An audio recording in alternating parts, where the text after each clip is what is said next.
You must know what you feel, though. No. Then how do you know what you want?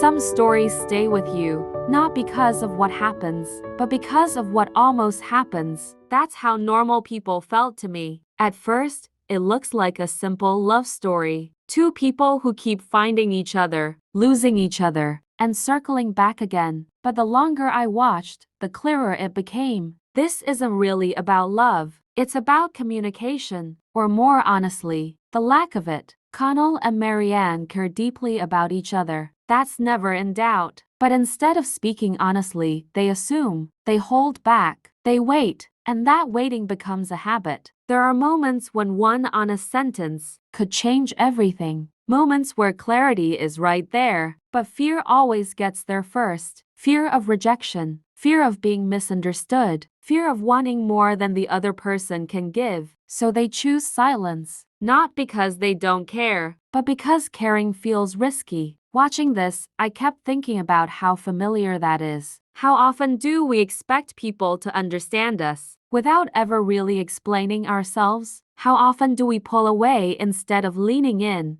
Not because we want distance, but because we don't know how to ask for closeness? What makes normal people so painful is how realistic it is. There's no villain, no dramatic betrayal, just two people missing each other by inches, and those inches add up. Another thing that stayed with me is how much self-worth shapes connection. Marianne accepts less than she deserves because, deep down, she doesn't believe she deserves more. Connell hesitates because he's afraid of being seen too clearly, afraid that if he speaks honestly, he might lose everything. It's really hard to watch because it's honest. When people don't feel worthy of love, they don't ask for what they need. They settle for half understandings and quiet disappointment. And sometimes they call that love. There's a sadness that runs through this story, not the kind that explodes, but the kind that lingers. The sadness of timing, of words left unsaid,